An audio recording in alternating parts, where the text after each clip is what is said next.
ito yung ano niya. Yun, ito siya. Yung kabigatan pala to. Ayan siya.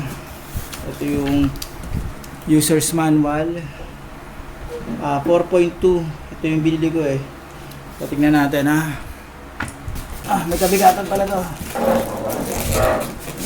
Ayan, ayan. Ayan. Okay, so ayan siya. Double check natin yung specs.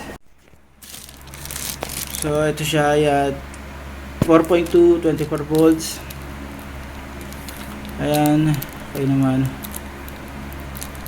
Charger, PV input. Ayan. So 60 hanggang 450 volts. Ayan. Okay, so ayan siya. Tingnan natin ha. Ayan. Tignan ko yung ano, importante yung sticker, titignan natin. Ito importante to. So ano to, naka-sealed. Nandito yung tornilyong isa, ayan.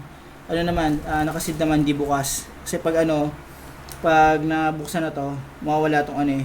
Kumbaga yung bakas ng screw makikita rito. Ito siya. Ito. Dito rin sa kabilang side may nakalagay din yung sticker, naka-sealed naman.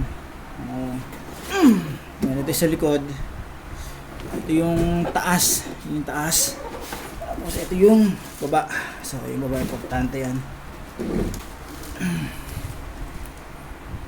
Okay, so PBin. So double check ko lang yung ano, yung loob nito.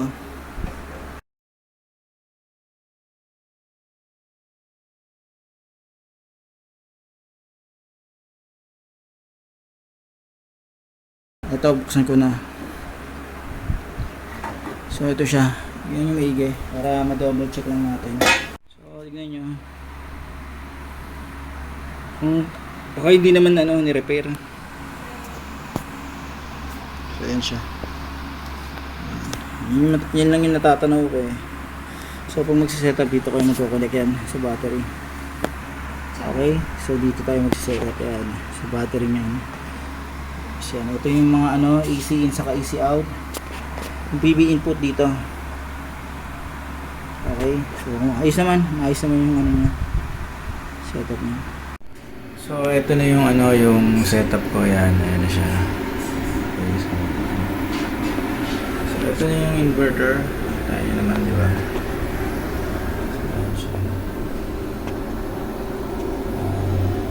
Okay naman.